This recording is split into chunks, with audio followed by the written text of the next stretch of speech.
Durante séculos, aprender foi um ato sagrado. Não um negócio, nem um trâmite, mas uma experiência interior que transformava o homem.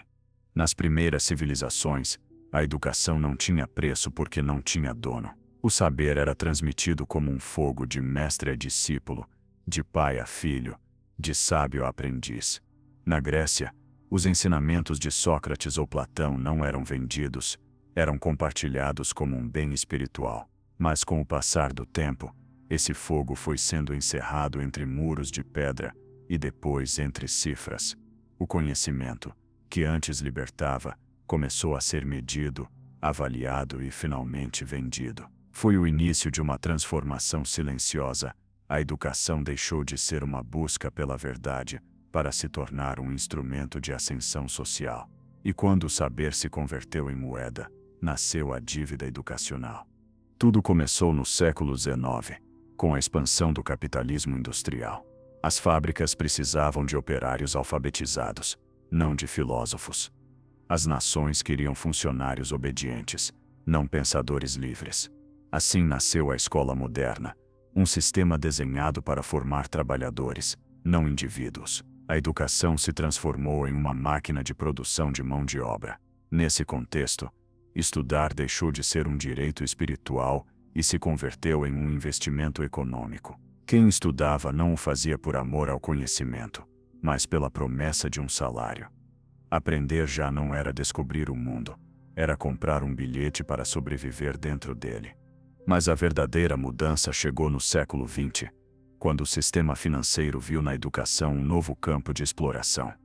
As universidades começaram a elevar seus preços, e os bancos ofereceram a solução créditos estudantes. Nasceu uma geração que acreditou que se endividar era sinônimo de progresso. Jovens de todas as classes sociais assinaram contratos com a ilusão de comprar sua liberdade. Mas o que realmente compraram foi uma corrente invisível. As taxas de juros substituíram os antigos castigos da ignorância. O diploma universitário se tornou uma promessa de futuro, e a dívida, o seu preço. A América Latina não demorou a importar o modelo. Em países como Chile, Colômbia ou México, o sonho universitário se transformou em um espelho financeiro. Famílias hipotecaram suas casas para que seus filhos pudessem vencer na vida, sem perceber que os estavam amarrando a um sistema que converte a educação em mercadoria e a esperança em juros acumulados. Estudar deixou de ser um ato de emancipação e virou um contrato com o sistema bancário. O jovem que antes se rebelava com ideias, agora o fazia com boletos. A sala de aula virou uma filial do mercado. E assim, lentamente, instalou-se uma nova religião, a fé no diploma. Ensinaram-nos que o título era a única porta para a dignidade, que sem ele não havia futuro, respeito ou valor. O sistema não precisou impor correntes físicas. Bastou convencer o indivíduo de que devia pagar para merecer ser alguém. O conhecimento deixou de ser um caminho para a liberdade e se transformou em um produto financeiro, uma dívida que promete mobilidade, mas perpetua a submissão. Neste novo credo, os templos são as universidades privadas, os sacerdotes são os bancos, e o rito sagrado é a assinatura do contrato educativo. Quem se recusa a participar é rotulado de fracassado. Quem entra, fica preso na ilusão da ascensão. A educação que nasceu para libertar, tornou-se o mecanismo mais elegante de controle social. Um sistema que não precisa de prisões, porque fabrica sua própria culpa. Assim começou a grande mentira do mérito moderno, acreditar que o conhecimento pode ser comprado, quando na verdade é pago com a liberdade. O século XX vendeu uma das ficções mais lucrativas da história, a ideia de que um diploma universitário bastava para escapar da pobreza. Foi a promessa da ascensão, o novo evangelho do progresso. Milhões de jovens das classes médias e baixas acreditaram que o conhecimento era a escada para o paraíso social. Mas ninguém lhes disse que essa escada não tinha fim. Cada degrau era construído com dívidas. E ao chegar ao topo, descobriam que o teto já havia sido elevado mais alto por aqueles que nunca precisaram subi-lo. As universidades começaram a se comportar como corporações do prestígio. Já não competiam por produzir sabedoria, mas por vender status. Os títulos se tornaram uma marca, um logotipo invisível que abria ou fechava portas. Assim nasceu o mercado dos sonhos, onde cada curso prometia uma vida melhor, enquanto escondia seu verdadeiro custo, a dívida e a frustração. Na América Latina, os cartazes publicitários mostravam jovens sorridentes com becas e capelos sob frases como "invista no seu futuro". Ninguém mencionava que esse investimento não garantia retorno. O conhecimento virou um produto de luxo, mas foi vendido como um salva-vidas para os pobres. A armadilha era perfeita. Quem não tinha recursos via na universidade sua única saída. Quem os tinha, a usava para manter sua vantagem. O resultado foi um sistema que reforça as desigualdades enquanto promete o contrário. Nos bairros populares, as famílias se endividavam para que um dos filhos rompesse o ciclo, enquanto as elites acumulavam títulos como símbolos de poder herdado. A ascensão se transformou em um espelho coletivo, todos subindo, ninguém chegando. E quando a economia mudou, quando os diplomas deixaram de garantir empregos, o mito colapsou, mas a dívida permaneceu. Na metade do século XXI, o título perdeu seu valor simbólico. Milhões de graduados desempregados começaram a perceber que o sistema não premiava o esforço, mas sim a pertença a uma classe social. O mérito se tornou uma palavra vazia, uma forma elegante de culpar o indivíduo pelos fracassos estruturais. Se você não prospera, é porque não se esforça o suficiente, diziam os discursos oficiais, enquanto o custo da educação continuava crescendo. O que antes era uma promessa virou chantagem moral. Você deve pagar para ser alguém. E se não consegue, a culpa é sua. Mas a ilusão não foi apenas econômica, foi também psicológica. Ensinaram-nos a associar o diploma ao valor pessoal. Desde a infância, repetem-nos que sem estudar você não será ninguém. Como se o conhecimento existisse apenas dentro de uma instituição. O resultado foi uma geração domesticada pela culpa e pelo medo, temerosos de falhar, ansiosos por validação, convencidos de que sua identidade depende de um papel com selos e assinaturas. Assim, o sistema não apenas controla os corpos através do trabalho, mas também as mentes através da busca infinita por legitimidade. No fundo, o mito do diploma é o mito do reconhecimento. A necessidade humana de ser visto, valorizado, aceito.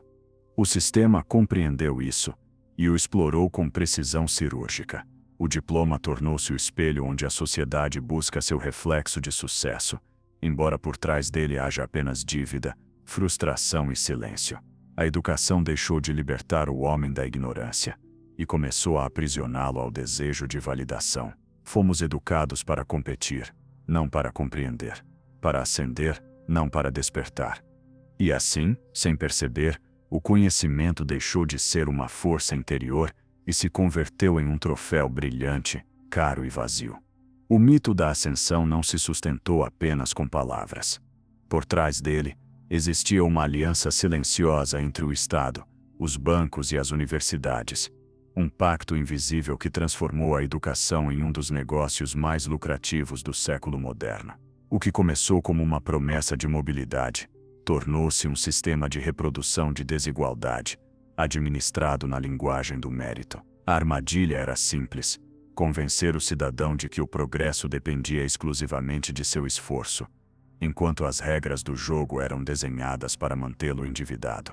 No meio do século XX, durante a expansão do capitalismo global, os governos começaram a apresentar a educação como um investimento nacional. As universidades cresceram, os programas se multiplicaram, e os bancos, como se atendessem a um chamado divino, ofereceram créditos para democratizar o acesso ao conhecimento.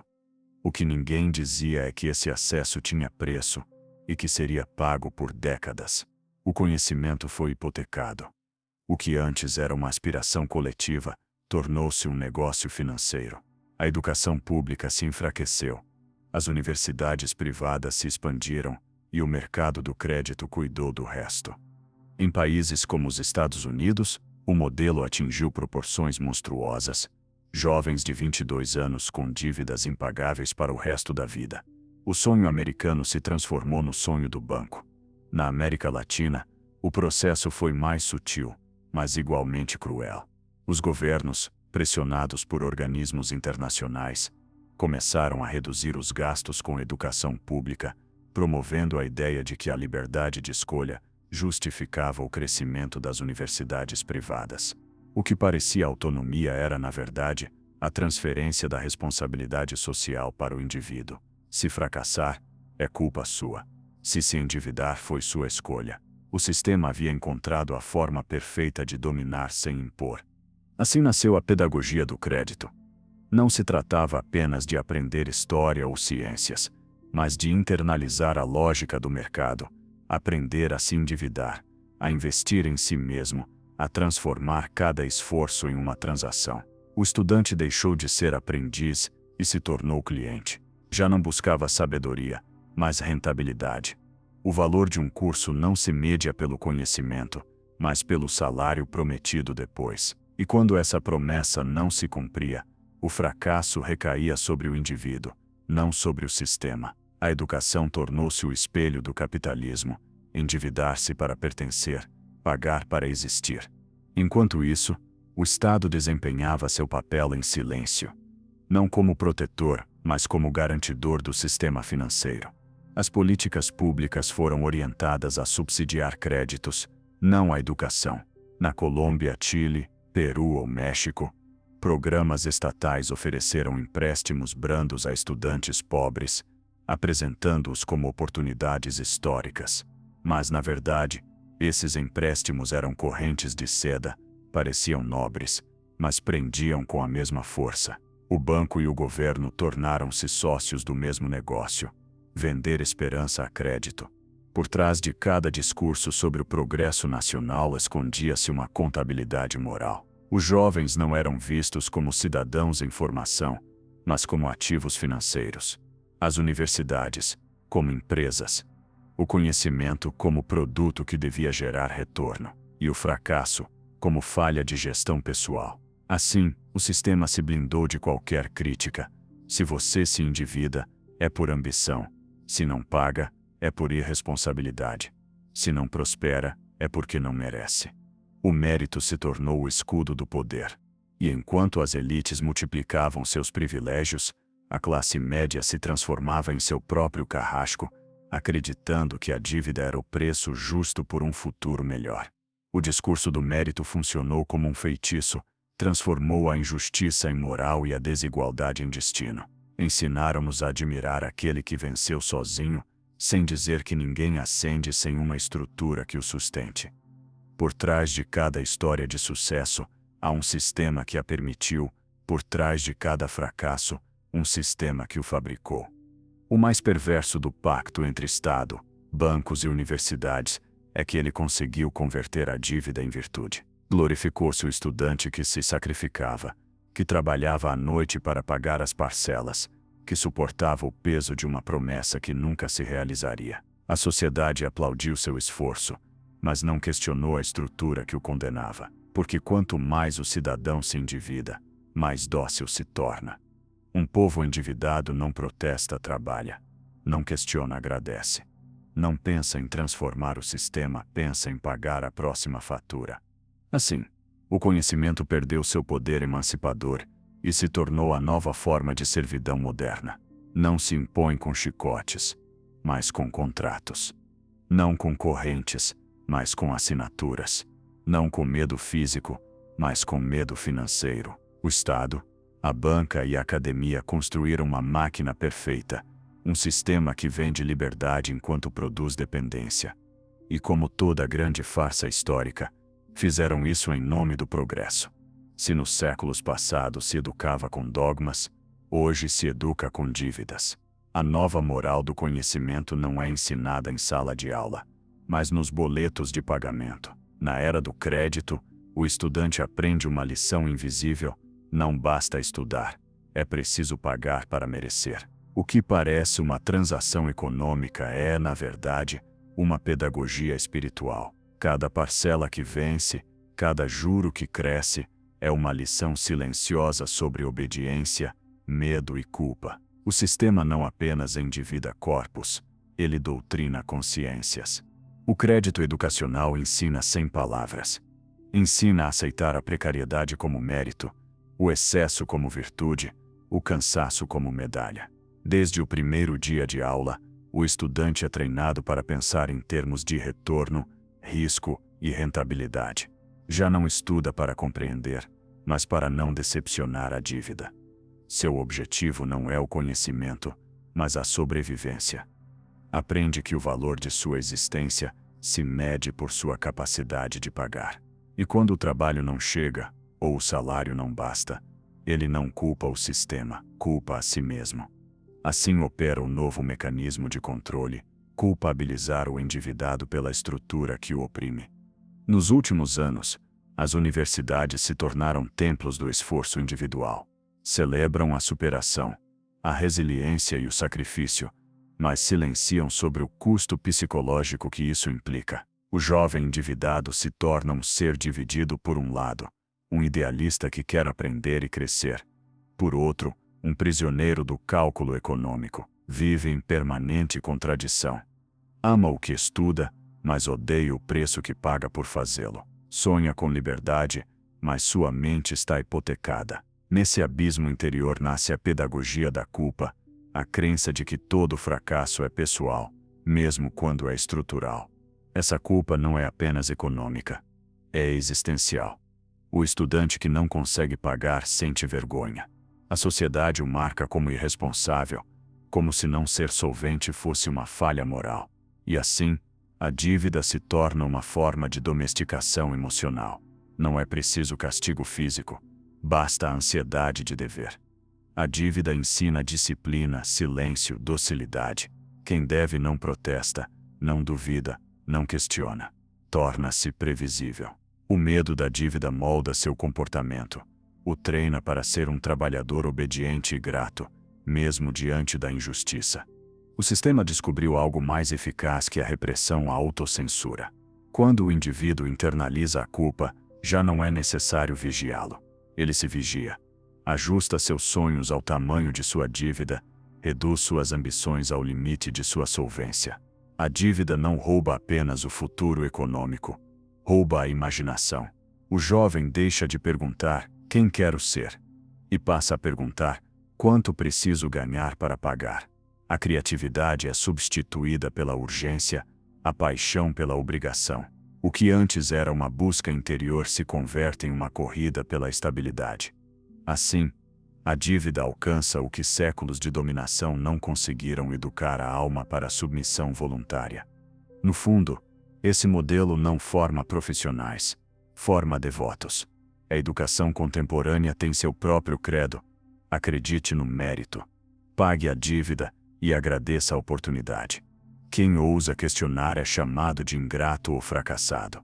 O sistema conseguiu fazer com que os endividados o defendessem com fervor, como se fosse uma religião. E de certa forma, é. Seus dogmas são invisíveis, mas poderosos. Sua fé é o crédito, sua penitência, o juro composto, sua redenção, um diploma que promete liberdade e oferece mais trabalho. E, no entanto, em meio a tanto adestramento emocional, algo começa a rachar. Cada vez mais jovens começam a intuir que algo está errado, que o sacrifício constante não conduz à liberdade, mas à dependência, que o esforço infinito não garante dignidade, mas cansaço. Essa suspeita silenciosa, essa sensação de terem sido enganados, é a semente de uma nova consciência. Porque, quando o indivíduo percebe que sua dívida não é apenas financeira, mas existencial, algo dentro dele começa a se rebelar contra a pedagogia da culpa. Toda prisão começa a cair quando o prisioneiro compreende o mecanismo que o mantém dentro dela. Durante décadas, o sistema educativo financeiro construiu uma prisão invisível sustentada por dois muros: a esperança e a culpa. Esperança de ascender, culpa por não conseguir. Mas algo começou a mudar. Uma geração que cresceu sob a promessa do mérito começou a olhar com desconfiança para o contrato que assinou. Já não veem no diploma uma salvação, mas uma dívida disfarçada. Já não acreditam que estudar garanta a liberdade, mas que pode ser um pacto silencioso com a servidão. Este é o despertar do devedor. o momento em que o sonho do progresso se revela como uma farsa cuidadosamente escrita. Nas últimas décadas, milhares de jovens de diferentes partes do mundo começaram a romper o silêncio. Do Chile aos Estados Unidos, da Colômbia à Espanha, surgiram movimentos estudantis que não exigiam apenas gratuidade, mas dignidade. Compreenderam que o problema não era simplesmente pagar menos, mas deixar de pagar com a própria vida. Protestavam não contra as universidades, mas contra a estrutura que havia transformado o direito ao conhecimento em mercadoria. Já não queriam ser clientes do futuro, mas autores dele. Essa mudança de consciência não nasceu nas salas de aula, mas nas ruas, nos empregos precários, nos boletos impagáveis, nas conversas noturnas entre colegas endividados que finalmente entenderam que não estavam sozinhos. O novo devedor já não se sente culpado. Sente-se traído. Descobre que sua dívida não é consequência de sua irresponsabilidade, mas do desenho de um sistema que precisava de sua fé para sobreviver. Passa a ler os juros, não como números, mas como símbolos de um pacto moral rompido. Entende que o verdadeiro problema não está nas finanças, mas na narrativa, na história que o convenceu de que deveria comprar seu valor, de que deveria merecer sua liberdade. E quando essa mentira fica desnuda, nasce uma forma poderosa de rebeldia à lucidez. Essa lucidez não se expressa em violência, mas em clareza. O novo rebelde não queima bancos, ele os desmascara. Não rejeita o conhecimento, resgata-o do mercado. Compreende que o sistema não teme a pobreza, mas a clareza mental dos endividados que deixam de se culpar e começam a pensar. Porque um devedor consciente deixa de ser útil. Já não se sente pequeno, já não obedece, já não busca aprovação. Passa a olhar a educação não como uma escada, mas como um espelho. E, nesse reflexo, vê que a verdadeira liberdade não se compra, se recorda. Esse despertar é perigoso para a ordem estabelecida, porque o sistema financeiro que sustenta as universidades depende de uma crença frágil, a de que sem eles não somos nada. Quando essa crença se quebra, a dívida perde seu poder simbólico. O medo deixa de ser eficaz. O indivíduo compreende que pode aprender fora do mercado, que pode se formar sem hipotecar o futuro, que o valor do conhecimento não está no preço, mas no propósito. Começa a surgir uma educação paralela, silenciosa, desobediente àquela que não busca títulos mas verdade. Os novos devedores não pedem perdão, exigem explicação. Questionam o mérito, denunciam o abuso, rompem a lógica do sacrifício. Não querem subir pela escada do sistema, querem derrubá-la. E, nesse gesto de rebeldia, há algo profundamente humano, a recuperação do sentido original de aprender. Aprender não para competir, mas para compreender. Não para vencer, mas para despertar. Não para servir ao mercado, mas para reconstruir-se como ser livre. Essa é a grande revolução que o sistema não previu. Não a revolução das armas, mas das consciências. Jovens que descobrem que o conhecimento autêntico não precisa de permissão nem de crédito, e que a verdadeira ascensão não é social, mas interior. Entendem que sua dívida não era apenas econômica, mas espiritual. Haviam entregado seu tempo, sua energia e sua fé a uma estrutura que os usava como combustível. Mas agora, ao reconhecer a armadilha, recuperam algo que não tem preço, a soberania sobre a própria mente. O despertar do devedor marca o início de uma nova educação. Uma que não nasce nas universidades nem nos bancos, mas na consciência coletiva daqueles que decidem deixar de pagar com a liberdade. Por quê? Quando um indivíduo deixa de se sentir culpado por não encaixar e passa a se sentir digno por compreender, todo o sistema treme. O conhecimento volta a ser o que sempre foi, uma força indomável, impossível de comprar e perigosa demais para quem vive do silêncio dos outros. Todo sistema de dominação tem seu ponto de ruptura, e o da educação endividada começa a mostrar suas fissuras. Depois de décadas vendendo conhecimento como privilégio, as novas gerações passam a reivindicá-lo como direito espiritual e coletivo. Já não confiam nas instituições que prometeram futuro em troca de dívida, Agora buscam aprender fora delas, nas margens, na experiência, na colaboração. O que está nascendo é uma rebelião silenciosa do conhecimento. Um movimento que não precisa de bandeiras nem ideologias, apenas da certeza de que o saber não pode continuar sendo propriedade de ninguém. Em cada canto do mundo, brotam formas alternativas de aprendizagem, comunidades de autoformação, círculos de estudo, escolas populares, projetos culturais que mesclam arte, história e consciência crítica. Não são academias, são espaços de descolonização mental, onde se desaprende a lógica do sucesso e se reaprende o valor de compreender. Essa nova educação não promete títulos, promete liberdade. Não oferece créditos, oferece clareza. Não busca produzir profissionais rentáveis, mas seres pensantes capazes de reconhecer a própria dignidade sem intermediários. O conhecimento, libertado do mercado, retorna à sua raiz, o diálogo. Sócrates o chamou de parto da alma, e é exatamente isso que está ressurgindo. Conversas que gestam consciência. Pensar, debater, compartilhar saberes sem hierarquias. O ensino deixa de ser transação e volta a ser encontro. Nesta nova era, o mestre não é quem sabe mais, mas quem ensina a olhar melhor. O aluno deixa de ser receptor e se converte em coautor do próprio aprendizado. Assim cai uma das colunas mais fortes do velho sistema, a ideia de que apenas o especialista legitima a verdade. Mas essa revolução do conhecimento não ocorre em universidades nem em parlamentos. Ocorre nas margens, numa praça, numa conversa digital, num ateliê improvisado, num livro compartilhado entre desconhecidos. É um ato de resistência cultural, uma forma de recuperar o que o mercado roubou, o sentido de aprender por amor ao saber. O que antes era obrigação agora se torna ato de soberania. Aprender deixa de ser corrida contra o tempo e se transforma em processo de despertar. Quem aprende sem medo já não obedece, e quem não obedece já não pode ser manipulado. Governos e instituições observam esse fenômeno com inquietação. Não sabem como controlá-lo, porque não podem medi-lo, monetizá-lo ou certificá-lo.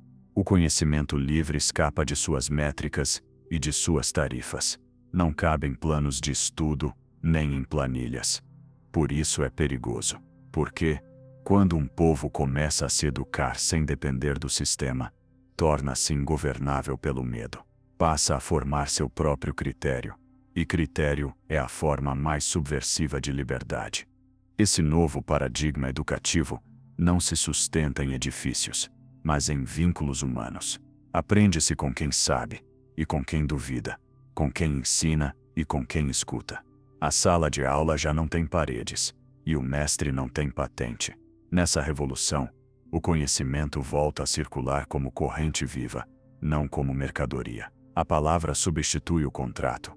A consciência substitui o currículo. Aprender volta a ser um ato de rebelião espiritual contra um sistema que transformou a mente em propriedade privada. E, no entanto, essa rebelião não é violenta, é evolutiva. Não busca destruir as universidades, mas lembrá-las de seu propósito original. Recorda-lhes que o saber nasceu para libertar, não para lucrar. Que o mestre não era fornecedor, mas guia. Que o estudo não era meio para acumular títulos, mas forma de compreender a alma do mundo. O que hoje ressurge não é uma utopia nova, mas um eco antigo, a ideia de que o conhecimento pertence a todos, ou não pertence a ninguém.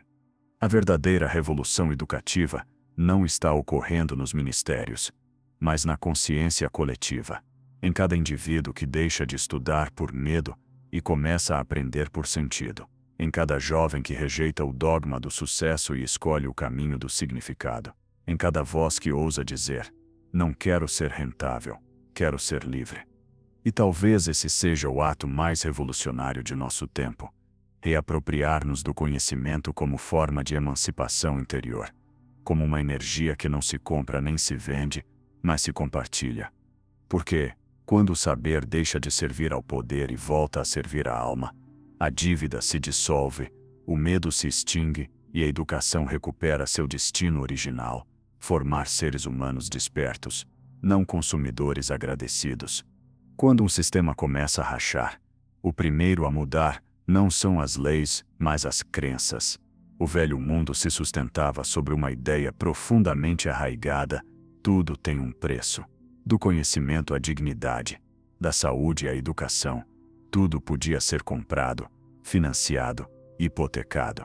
Mas o despertar do devedor, essa consciência que começa a questionar o custo moral do que consome, abriu um novo horizonte, o nascimento de uma economia moral do conhecimento, onde o valor já não se mede por cifras, mas por sentido, cooperação e consciência. Durante séculos, ensinaram-nos a pensar que a educação era um investimento individual, que cada um deveria pagar o próprio caminho, acumular os próprios feitos, construir o próprio sucesso. Era a versão acadêmica do capitalismo: competir para existir, destacar-se para ser digno, ascender para sobreviver. Mas essa lógica está ruindo.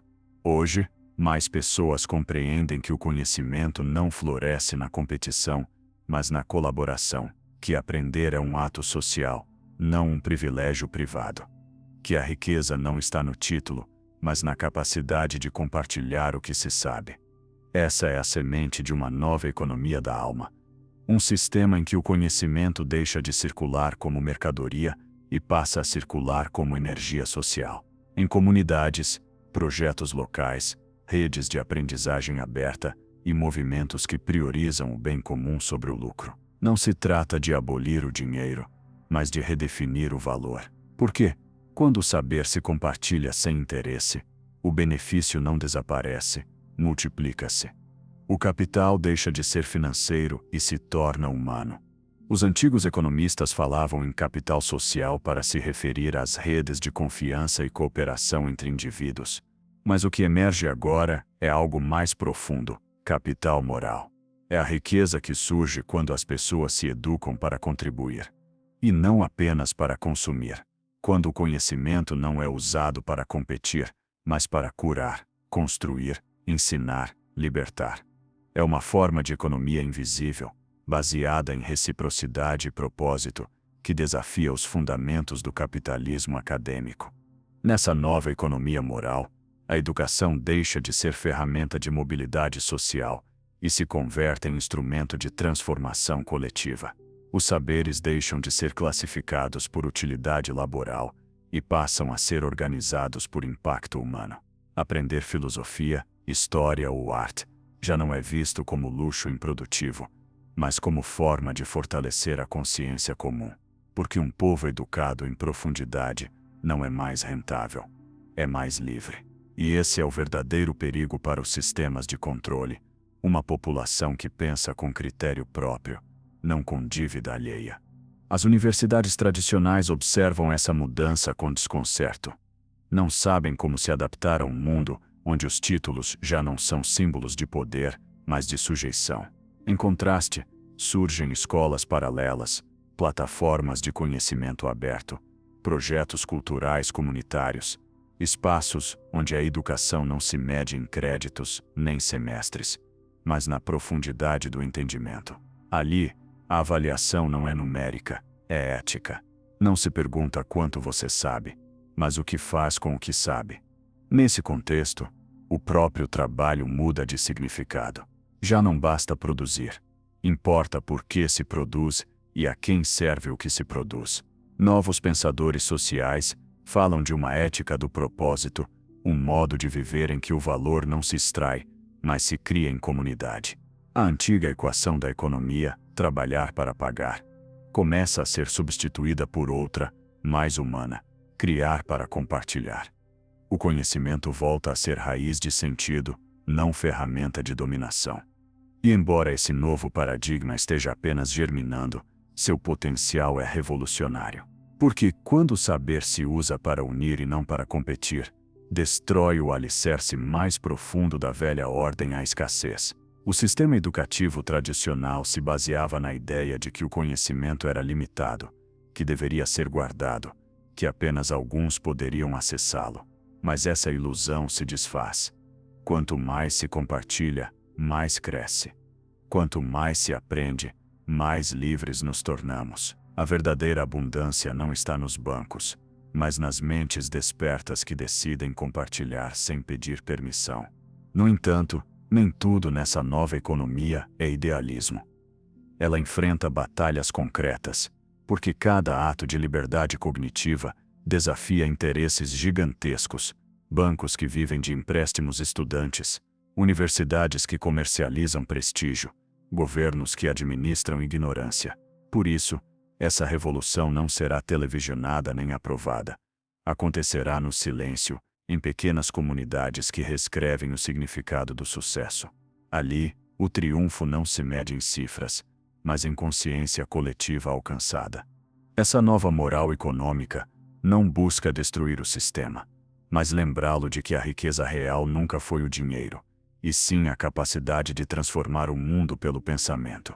A educação que vem não dependerá do crédito, nem da sala de aula, mas da vontade de despertar. E esse despertar não se pode endividar, nem financiar, nem deter.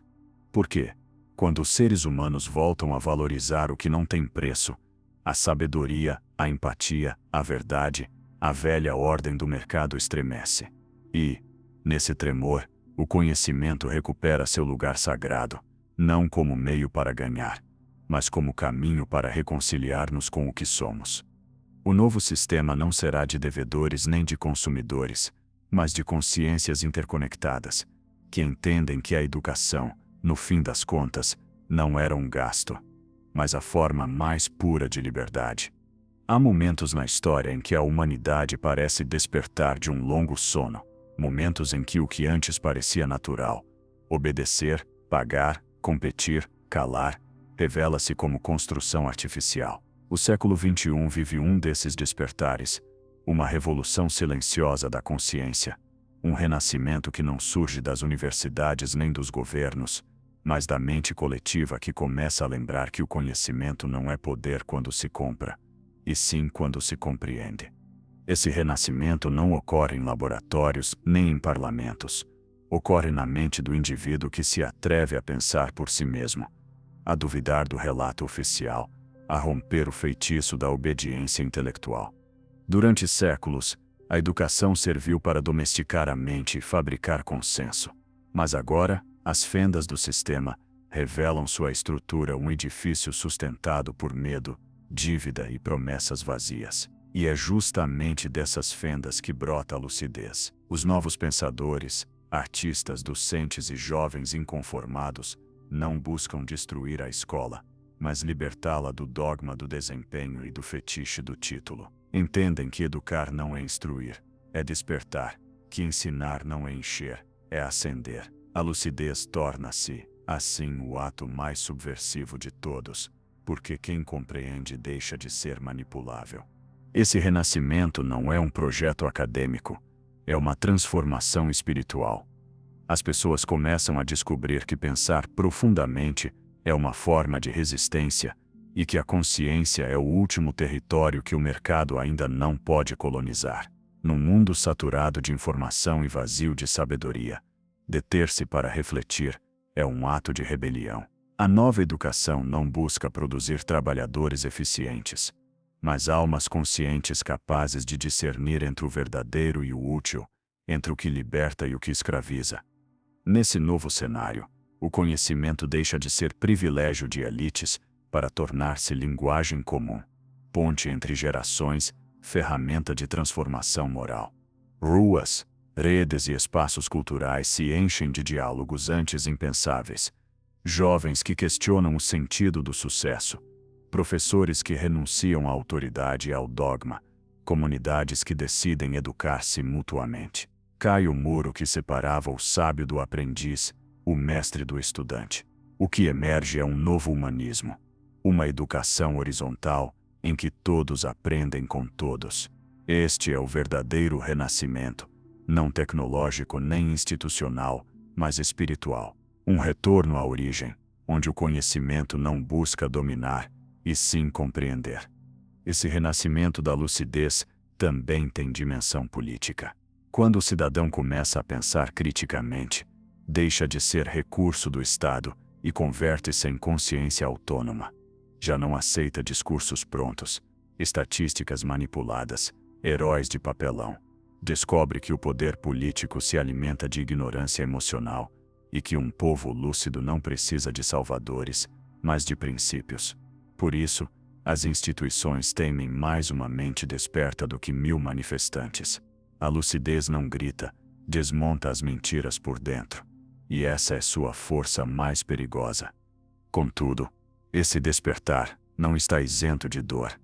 Todo renascimento implica uma morte, a do velho eu, a do cidadão obediente, a do estudante submisso. Nascer de novo como ser consciente significa enfrentar o vazio do desconhecido. Significa aceitar que o sucesso, tal como definiram, foi armadilha, que o conhecimento, tal como venderam, foi simulacro, que a liberdade, tal como a prometeram, foi dívida. Mas por trás dessa desilusão, há uma beleza imensa, a de voltar a construir sentido a partir da verdade, não da aparência. O renascimento da lucidez também é uma revolução estética. A beleza deixa de ser adorno e se transforma em método. Aprender a olhar o mundo com profundidade, sensibilidade e pensamento torna-se forma de resistência ao ruído do consumo. A arte, a filosofia, a história e a poesia, tão desprezadas pela educação utilitarista, voltam ao lugar sagrado, o de nutrir a alma, porque nenhum povo pode emancipar-se apenas com dados. Precisa de símbolos, memória e emoção. E foi precisamente isso que o sistema quis apagar, a capacidade de sentir e pensar ao mesmo tempo. Esse novo horizonte não tem líderes nem manifestos, porque não se impõe de cima, expande-se de dentro. É uma rede invisível de mentes que despertam, de consciências que se reconhecem, de seres humanos que começam a entender que a liberdade não se conquista nas ruas, mas na mente. A lucidez torna-se contagiosa, e cada indivíduo que compreende algo essencial ilumina um pouco mais o mundo ao redor. Essa é a revolução que o sistema não pode deter, a revolução interior. Quando a educação deixa de ser trâmite e se converte em ato de consciência, o ser humano recupera seu poder ancestral, o de pensar, criar e questionar. A dívida se dissolve, o medo perde a voz e a alma lembra que nunca foi escrava, apenas estava adormecida. Este é o verdadeiro propósito do conhecimento, não construir carreiras, mas despertar almas. Porque no fim, não há educação mais profunda do que a que ensina a olhar a mentira sem ódio e a verdade sem orgulho. E quando esse olhar se expande, quando uma sociedade inteira começa a ver com clareza, nenhuma dívida pode manter-se, nenhum sistema pode dominá-la. O renascimento começou, e não carrega nomes nem bandeiras. Leva apenas uma certeza, que a consciência, uma vez desperta, jamais volta a obedecer. Cada sistema de dominação precisa de uma estrutura que legitime seu poder. Na antiguidade, foram os templos e os sacerdotes. Na modernidade, as universidades e os especialistas. Durante séculos, a educação foi o principal mecanismo para sustentar a ordem social. Quem controlava o que os outros acreditavam saber controlava o futuro. Mas, quando a consciência coletiva desperta, quando o povo começa a pensar por si, o poder perde a voz divina. As instituições que um dia ditaram a verdade começam a tremer, porque o conhecimento, esse que por séculos serviu ao poder, começa a escapar de suas mãos. O desmoronamento do templo educativo não se anuncia com explosões nem decretos, mas com silêncios, com salas vazias, com professores que já não repetem o script, com estudantes que se recusam a endividar-se, com cidadãos que descobrem que podem aprender mais com um livro livre do que com um título caro. É um colapso simbólico, mas também estrutural. Os sistemas políticos e financeiros, acostumados a moldar cidadãos dóceis, enfrentam uma ameaça que não sabem administrar: a autonomia intelectual. Um povo que já não acredita em seu discurso. As elites econômicas que antes usavam a educação como fábrica de legitimidade, começam a recorrer a outras estratégias: manipulação midiática, distração, polarização. Mas nada disso freia a mudança de fundo. Porque, quando o indivíduo compreende como foi adestrado, A propaganda deixa de funcionar. O poder pode controlar os meios, mas não a compreensão. E compreender é o ato mais perigoso de todos, porque destrói o medo. Governos, habituados a usar a educação como ferramenta de obediência, deparam-se com uma nova cidadania, aquela que exige conteúdo, não consignas, critério não credenciais. É o nascimento de uma sociedade consciente, onde as pessoas reconhecem que o conhecimento não se decreta, constrói-se coletivamente. Os velhos discursos de oportunidade e mobilidade social já não seduzem quem entendeu que a ascensão prometida foi truque para sustentar a ordem econômica. A educação deixa de ser meio para escalar e transforma-se em força para desmantelar hierarquias. Nas ruas e redes do mundo, gesta-se uma nova revolução cultural. Professores expulsos por pensar diferente tornam-se referências populares. Economistas críticos ensinam fora das academias. Comunidades indígenas compartilham saberes ancestrais com jovens urbanos cansados do vazio do progresso. O conhecimento volta a ser plural, desobediente, rebelde. As fronteiras entre o acadêmico e o popular se desfazem. E, nessa troca livre, o poder perde seu monopólio mais sagrado, a capacidade de definir o que é verdade. Esse processo não está isento de resistência. As velhas instituições não se rendem sem lutar. Endurecem leis, regulam conteúdos, censuram discursos, punem a dissidência intelectual. Mas, quanto mais tentam controlar, mais rápido se corroem, porque cada tentativa de censura revela o que temem, que o pensamento já não lhes pertence, que a sala de aula deixou de ser seu território, e que a consciência humana tornou-se território livre. O colapso do velho modelo educativo não significa o fim do conhecimento, e sim sua libertação. É o momento em que os templos caem e as bibliotecas se abrem, em que os sábios saem dos salões fechados para ensinar nas ruas. É o momento em que o estudante deixa de esperar instruções e começa a construir sentido por si mesmo. Nesse instante, a educação deixa de ser um serviço do Estado e volta a ser um ato de soberania interior. Politicamente, essa mudança é devastadora para a velha ordem, porque a educação obediente alimentava a economia submissa, cidadãos endividados, trabalhadores silenciosos, eleitores previsíveis. Mas uma população que pensa não apenas vota diferente, vive diferente. Questiona o consumo, repensa a produtividade, redefine a riqueza. Começa a entender que o verdadeiro desenvolvimento não se mede em PIB, mas em clareza moral. E quando uma nação mede sua riqueza em consciência, o poder econômico deixa de ser o centro do universo. Culturalmente, o impacto é ainda mais profundo. A cultura deixa de ser entretenimento e volta a ser resistência simbólica. A arte torna-se instrumento pedagógico. A música, filosofia, a história, espelho. Cada criação humana converte-se em ato de lucidez. E, nesse novo horizonte, o conhecimento deixa de servir à economia para servir à vida. Produz-se uma inversão histórica. O mercado já não educa o cidadão começa a educar o mercado. O que ocorre não é uma reforma educativa, é uma mudança civilizatória. Pela primeira vez em séculos, o poder não sabe como domesticar o conhecimento, porque ele deixou de obedecer às suas lógicas. Já não vive nos ministérios nem nas universidades. Vive na mente dos que ousam pensar. A autoridade desmorona porque perdeu sua base, a fé. E quando o povo deixa de acreditar em suas instituições, o poder deixa de existir. O desabamento do templo educativo não é desastre, é oportunidade. Porque de suas ruínas pode nascer uma educação que não se incline diante do dinheiro. Uma política que não precise de ignorância. Uma cultura que não sirva de distração. Uma educação que pela primeira vez em séculos, não almeje formar empregados, mas seres humanos despertos, críticos e eticamente livres. O velho mundo resiste a cair. Mas o novo já está aqui. Vive em cada pessoa que decide não se endividar para aprender, não calar por medo, não fingir para pertencer. Vive em cada mente que escolhe a clareza antes do sucesso.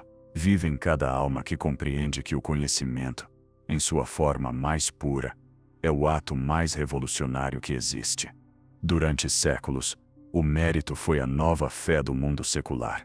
Quando Deus morreu nos templos, o trabalho e o esforço ocuparam seu altar. Se você se esforçar, triunfará. Se estudar, ascenderá. Se merecer, o sistema o recompensará. Era um dogma tão poderoso que ninguém ousava duvidar. O mérito converteu-se em religião sem sacerdotes, mas com milhões de crentes dispostos a sofrer em seu nome. Contudo, toda religião baseada em promessas vazias acaba revelando sua mentira. E hoje o mérito morre, não por crítica ideológica, mas por exaustão moral. A cultura do esforço individual foi a ferramenta mais eficaz do sistema para disfarçar a desigualdade de justiça. Se fracassa, é culpa sua. Se endivida, é por ambição. Se não ascende, é porque não trabalhou o suficiente. O mérito transformou-se em chicote psicológico que convenceu o indivíduo de ser responsável por sua própria escravidão. O estudante endividado acreditou que seu sacrifício era nobre, quando na verdade alimentava uma máquina que nunca pensou em libertá-lo. Assim, a obediência vestiu-se de virtude, e a submissão confundiu-se com superação. O mérito foi também uma armadilha emocional. Prometeu sentido por meio do sacrifício, mas entregou cansaço. Fabricou gerações inteiras de pessoas exaustas, que trabalharam a vida inteira esperando um reconhecimento que nunca chegou. Em vez de liberdade, obtiveram ansiedade. Em vez de ascensão, precariedade. Em vez de dignidade, dívida. E ainda assim continuaram crendo, porque o mérito não precisa de provas. Precisa de fé. Fé de que a escada existe, ainda que cada degrau seja mais frágil do que o anterior. Mas a grande fissura do mérito não foi econômica, e sim existencial. O ser humano descobriu que podia trabalhar a vida toda sem jamais chegar a si mesmo, que podia ser bem-sucedido segundo o sistema, mas vazio segundo a alma. O mérito já não inspira, oprime, já não dignifica, desgasta. No fundo, não foi uma ética do esforço, mas uma técnica de controle.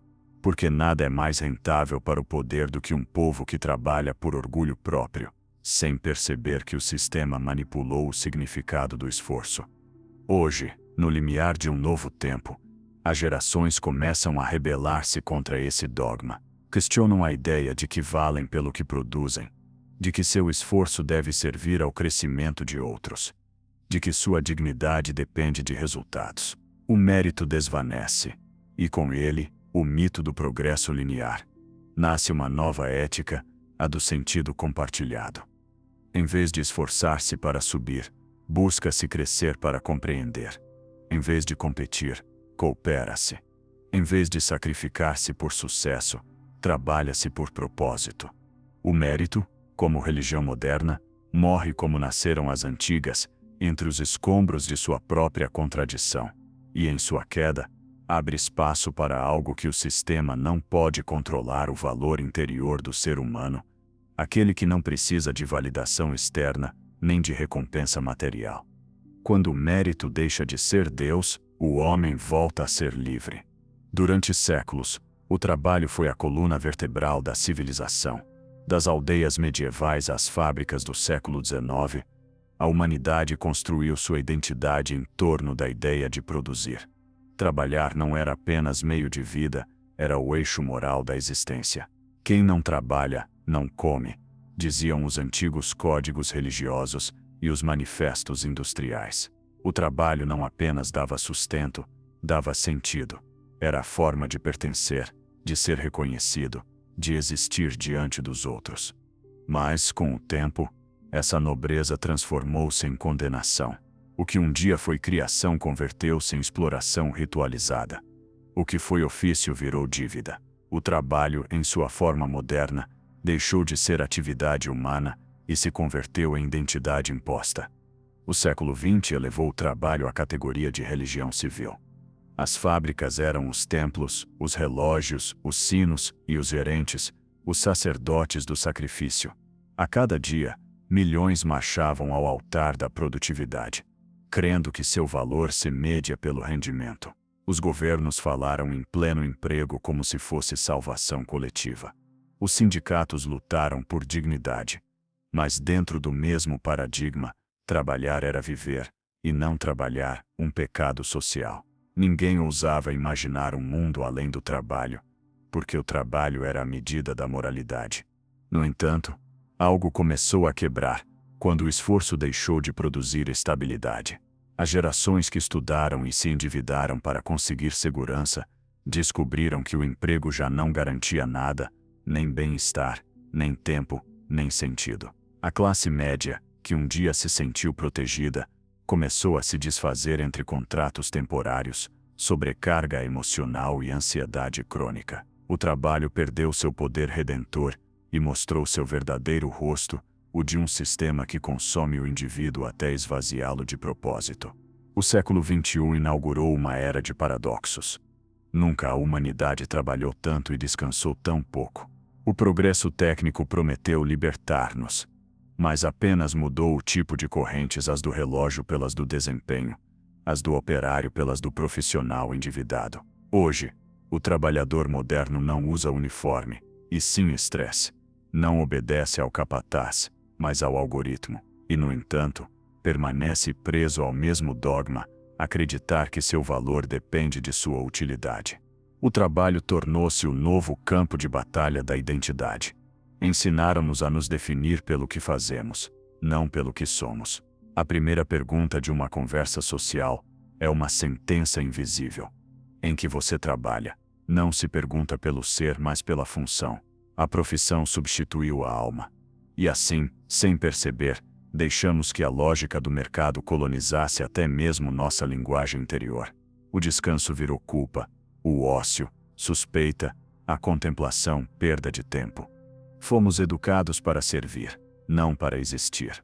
A cultura do esforço aliou-se à moral da dívida. O trabalhador não apenas deveria produzir, mas agradecer por fazê-lo, mesmo quando o fruto de seu labor não lhe pertencesse. Convenceram-no de que seu sacrifício era heróico, de que seu cansaço era prova de virtude. Mas por trás dessa retórica, escondia-se uma estrutura mais sombria, um sistema econômico que precisava de sua submissão emocional para se sustentar. O cansado não se rebela. O ocupado não pensa. O endividado não foge. O trabalho, convertido em forma de penitência, transformou-se na prisão mais eficiente da história. E, no entanto, em meio ao esgotamento, algo começa a despertar. Cada vez mais pessoas passam a perguntar-se se o trabalho, tal como o conhecemos, é realmente a medida do valor humano. Se trabalhar 12 horas para sobreviver é progresso ou resignação. Se mérito sem propósito é virtude ou servidão. Essa pergunta, que antes parecia luxo filosófico, hoje se converte em necessidade existencial. Porque há milhões de pessoas que já não querem apenas viver do trabalho, mas viver com sentido. O fim do trabalho como identidade não significa o desaparecimento do esforço, mas sua reinvenção moral. Significa recuperar o sentido criador do fazer. O homem primitivo trabalhava para transformar a natureza e sobreviver. O homem moderno trabalhou para transformar seu entorno e dominá-lo. Mas o homem consciente trabalha para criar significado. Nesse novo paradigma, o trabalho não é um fim, e sim um meio de expressar consciência. Não se trabalha por medo da pobreza, mas por amor à contribuição. Não se busca acumular, mas aportar. Ao mesmo tempo, surgem novas linguagens do esforço. Comunidades que cultivam, criam, compartilham e ensinam sem intermediários. Gente que prefere viver com menos, mas pensar com mais. Projetos que priorizam a cooperação em vez da competição. Pequenos grupos humanos que reconstroem uma economia baseada no propósito, não na produtividade. É uma rebelião silenciosa contra a ideia de que mais é melhor, contra a idolatria do desempenho. O velho mundo não entende essa mudança, porque seu poder dependia de que as pessoas se definissem por sua ocupação. Mas, quando o indivíduo já não se identifica com sua função, o sistema perde o controle. Uma pessoa que compreende que não é seu trabalho, e sim sua consciência, deixa de ser manipulável. Já não precisa de aprovação, nem de títulos, nem de horários que justifiquem sua existência. começa a viver a partir de um lugar mais profundo, mais humano, mais verdadeiro. Esse processo é doloroso, porque implica a morte do eu produtivo, aquele personagem que durante décadas foi premiado por sacrificar-se. É o fim do homem útil, do cidadão rentável, mas também é o nascimento do ser consciente, alguém que trabalha sem perder a alma, que cria sem hipotecar a liberdade, que compreende que seu valor não se mede em faturas, e sim em lucidez. A educação, nessa nova era, terá de romper com o dogma do emprego. Não pode seguir formando obedientes, e sim criadores de sentido. Chega de cursos desenhados para alimentar indústrias. Precisamos de caminhos que formem mentes capazes de pensar por si, corações capazes de decidir por compaixão, e não por medo. O futuro não pertence aos mais produtivos, mas aos mais conscientes. Porque, quando o trabalho deixa de ser identidade, o ser humano recorda algo essencial, que seu propósito não é produzir, e sim criar vida. E essa criação não nasce da dívida nem do sacrifício, mas da liberdade interior. O fim do trabalho, tal como conhecemos, não é tragédia. É o começo de uma civilização que finalmente começa a perguntar para que vive, e não apenas de que vive. A escravidão mais profunda não se impõe com correntes, mas com ideias. Ao longo da história, impérios, igrejas, governos e corporações compreenderam uma verdade mais valiosa do que qualquer arma. Se você controla o que as pessoas pensam, não precisa dominar seus corpos. Assim nasceu a educação como instrumento de modelagem, como arquitetura do pensamento coletivo. Mas hoje, em meio ao colapso do mérito, do trabalho e da fé no progresso, algo está ocorrendo. O ser humano começa a olhar para dentro de si e a descobrir que sua mente não lhe pertence, que o que crê, o que deseja, o que teme foi cuidadosamente desenhado para mantê-lo em silêncio. Desde a infância, o pensamento foi domesticado. Ensinaram-nos a repetir, antes de questionar, a memorizar antes de compreender, a crer antes de observar. A educação moderna não nos ensinou a pensar, ensinou-nos a obedecer com elegância, deu-nos palavras emprestadas, ideias embaladas, e uma lógica que justificava o sistema. Incutiu-se que duvidar era perigoso, que errar era fracasso, que sair do roteiro era rebeldia. Mas o pensamento, quando não pode errar, deixa de ser pensamento e se converte em doutrina. Assim se formaram gerações inteiras de mentes brilhantes incapazes de imaginar fora do permitido. Os grandes filósofos advertiram. Nietzsche falou do rebanho moral, Kant do ousar saber, e Jung do homem que teme encontrar a si mesmo. Todos entenderam que a verdadeira liberdade começa na mente, mas o sistema encarregou-se de converter essa liberdade em suspeita. Convenceram-nos de que pensar demais era perigoso, de que a dúvida era improdutiva, de que a introspecção era perda de tempo. Contudo, nenhuma sociedade avançou sem aqueles que ousaram pensar o impensável. A emancipação do pensamento começa quando o indivíduo se pergunta: quantas das minhas ideias são realmente minhas? Essa simples pergunta é dinamite para a ordem estabelecida. Porque quem a formula começa a desmontar o tecido simbólico que o sustentava. Descobre que sua opinião política, sua moral, seu sentido de êxito ou fracasso foram enxertados em sua consciência por instituições que precisavam de sua conformidade. E compreender isso não apenas liberta, revela o grau de manipulação que define nossa época. Hoje vivemos cercados de informação, mas famintos de sentido. A cada dia consumimos conhecimento sem reflexão, dados sem digestão, ruído disfarçado de sabedoria. O pensamento foi substituído pela opinião, e a compreensão pela velocidade. A sociedade moderna idolatra o saber rápido, mas despreza a profundidade. No entanto, pensar livremente exige tempo, silêncio e coragem. Não se pode pensar entre notificações. Não se pode refletir em meio à competição. O pensamento emancipado precisa de espaço, e isso o torna subversivo, porque o tempo livre é aquilo que o sistema mais teme. A nova escravidão não é laboral, é cognitiva. Treinam-nos para processar informação, não para interpretá-la. Para usar ferramentas, não para criar ideias. E é nessa mecanização do pensamento que reside a tragédia moderna. Aprendemos a pensar como máquinas, mas esquecemos como pensar como humanos. A educação do futuro deverá desprogramar, não programar, despertar, não adestrar. A emancipação do pensamento é um ato profundamente espiritual. Não se trata apenas de trocar ideias, mas de reivindicar a soberania da consciência, de aprender a pensar sem medo, sem esperar aprovação, sem a necessidade de ter razão. Pensar livremente é renunciar a toda pertença, inclusive a identidade que o sistema nos impôs. É olhar o mundo sem filtros e ousar reconhecer a mentira, mesmo quando essa mentira é confortável. Mas essa libertação tem um preço: a solidão intelectual. Quem deixa de pensar como todos, deixa de pertencer a todos. Os grandes pensadores não foram marginalizados por seus erros, mas por sua clareza. Numa sociedade que teme a verdade, a lucidez é vista como arrogância. Contudo, essa solidão não é castigo, é iniciação. Porque só quem se separa do rebanho pode ver para onde ele caminha. Quando o pensamento se emancipa, a educação deixa de ser transmissão de dados e se converte em processo de autoconhecimento.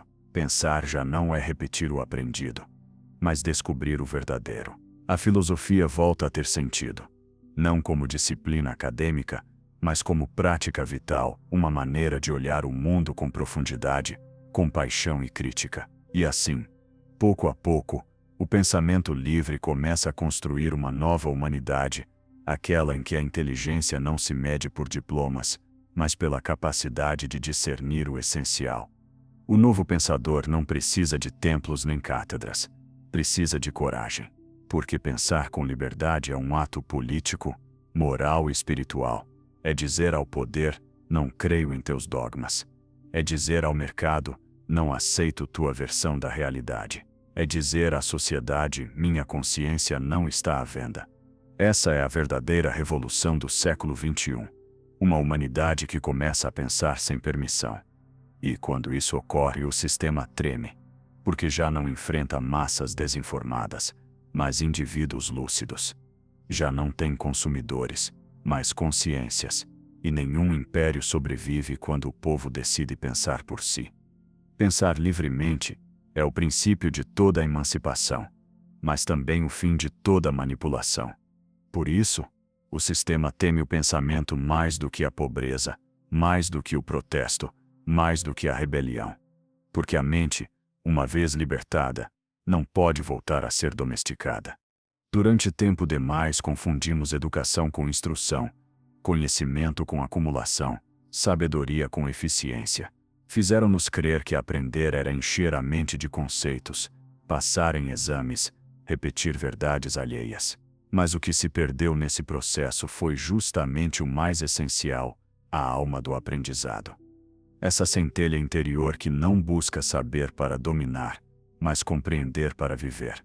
Quando o pensamento se emancipa, a alma reclama seu lugar, e com ela retorna uma forma de educação que não pertence ao Estado, nem ao mercado, nem aos templos, mas ao espírito humano.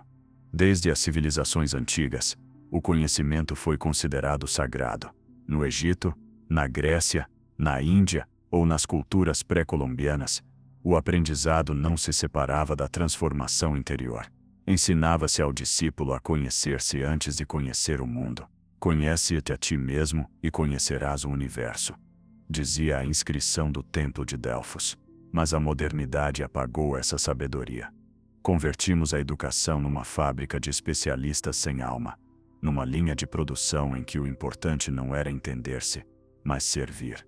Substituiu-se a busca de sentido pela busca de sucesso, e a introspecção pela produtividade. Assim nasceu o homem instruído, porém vazio, cheio de informação, mas sem direção interior.